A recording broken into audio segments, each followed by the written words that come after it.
वो कौन से स्वर्गदूत थे जो लूसीफर के साथ स्वर्ग से धरती पर गिरे?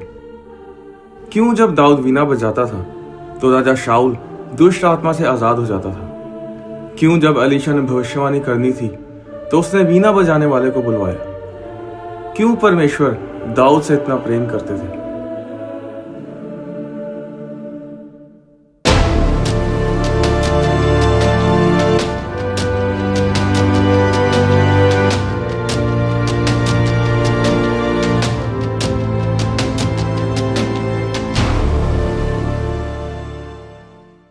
यशायाह अध्याय 14 और उसकी 12 आयत में लिखा है, हे भोर के चमकने वाले तारे, तू कैसे आकाश से गिर पड़ा। यह भोर का चमकने वाला तारा लूसीफर था। यहेजकेल 28 उसकी 14 आयत हमें बताती है कि शैतान पहले एक अभिषिक्त दूत था जो परमेश्वर की हजूरी की रखवाली करता था। यहेजकेल 28 उसकी 13 में लिखा है कि जब लूसीफर को बनाया गया तब परमेश्वर ने डफ और बांसुली उसी के अंदर बनाई और वो लूसीफर स्वर्ग में वर्शिप लीडर था और वो परमेश्वर के पर्वत पर रहता था और आग वाली चमकने वाली मणियों के बीच चलता फिरता था। यह दूत दूसरे दूतों की आराधना करने में अगुवाई करता था। अगर आप उस समय में जाएं जब इस दुनिया की सृष्टि की गई थी तो अय्यूब की पुस्तक उसके 38 अध्याय में लिखा है कि जब परमेश्वर इस दुनिया की सृष्टि कर रहा था तो भोर के तारे एक संग आनंद से गाते थे और परमेश्वर के सब पुत्र जय जयकार करते थे। लूका अध्याय 10 और उसके 18 आयत में लिखा है, यीशु ने कहा कि मैं शैतान को बिजली के समान स्वर्ग से गिरा हुआ देख रहा था। प्रकाशित वाक्य अध्याय 12 उसकी 7 आयत में लिखा है कि फिर स्वर्ग में लड़ाई हुई। माइकल और उसके स्वर्गदूत अजगर से लड़ने को निकले और अजगर और उसके दूत उससे लड़े और तब लूसीफर और उसके दूतों को पृथ्वी पर गिरा दिया गया। जब वो लूसीफर पृथ्वी पर गिरा दिया गया तो स्वर्ग के 1/3 दूत उसके साथ गिरे। क्या आप जानते हैं कि 1/3 स्वर्गदूत लूसीफर के साथ जुड़े थे, 1/3 माइकल और 1/3 गैब्रियल के साथ जुड़े थे। और जब लूसीफर गिरा तो वो अपने साथ 1/3 दूतों को भी साथ लेकर गिरा और वो जिन दूतों को साथ लेकर गिरा वो सब वर्शिपर्स थे और इसीलिए धरती पर संगीत बहुत शक्तिशाली है। Sex, rock and roll, drugs, शराब, नशे सब संगीत से जुड़े हैं। अगर आप संगीतकारों को देखें तो वो सब किसी ना किसी नशे में या जुए में या बुरी संगति में आपको मिलेंगे, क्योंकि जब लूसीफर गिरा तो उसने इस धरती पर संगीत को भ्रष्ट किया। माइकल के पास युद्ध वाले दूत हैं, गैब्रियल के पास सेवा करने वाले दूत हैं और लूसीफर के पास वो दूत हैं जो आराधना करते थे। और जब लूसीफर स्वर्ग से गिरा तो मैं वचन से साबित करूंगा कि स्वर्ग ने अपने संगीत को खो दिया। आप सोच रहे होंगे कि दूत तो यीशु मसीह के जन्म पर भजन गा रहे थे।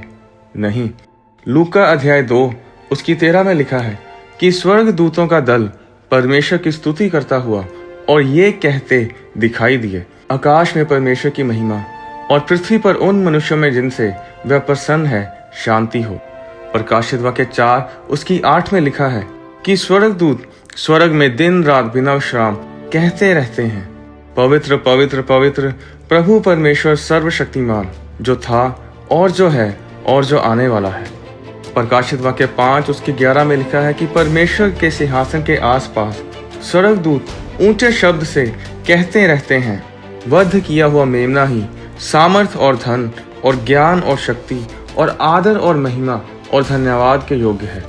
प्रकाशित वाक्य अध्याय 7 उसकी 11 में लिखा है, और सारे स्वर्गदूत उस सिंहासन के सामने मुंह के बल गिर पड़े और परमेश्वर को दंडवत करके कहा, आमीन। हमारे परमेश्वर की स्तुति और महिमा और धन्यवाद और आदर और सामर्थ्य और शक्ति युगानुयुग बनी रहे, आमीन।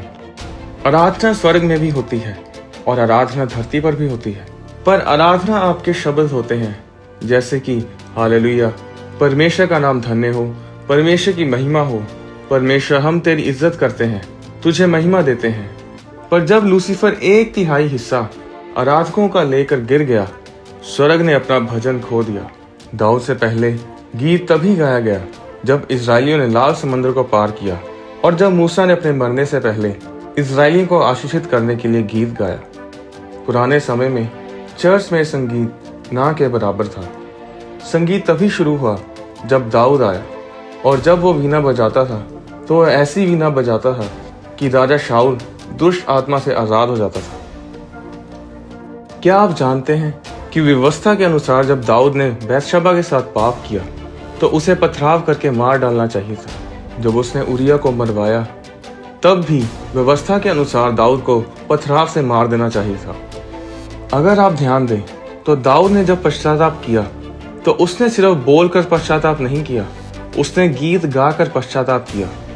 जब आप गाते हैं आप परमेश्वर के ध्यान को आकर्षित करते हैं।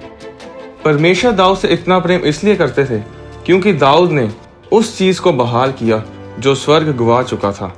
उसने भजन मंडली को बनाया, गीतों को लिखा, साज बजाने वालों को नियुक्त किया, संगीत को बनाया, और यही वो सब कुछ था जो परमेश्वर के पास नहीं था।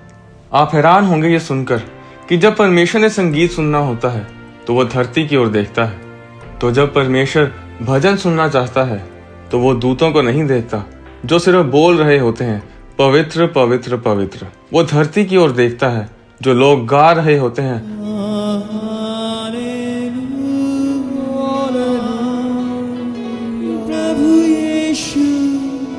जब एलीशा ने भविष्यवाणी करनी थी तो उसने वीणा बजाने वाले को बुलवाया, और जब संगीत बजने लगा तो परमेश्वर की सामर्थ एलीशा के ऊपर आई। शैतान चर्च के संगीत से नफरत करता है और इसीलिए सबसे ज्यादा संघर्ष चर्चिस को संगीत में करना पड़ता है। आपके गीत में सामर्थ है। किसी भी हालात के चलते अपने आप को परमेश्वर के लिए गाने से रोकने ना दें। परमेश्वर आपको आशीष दे।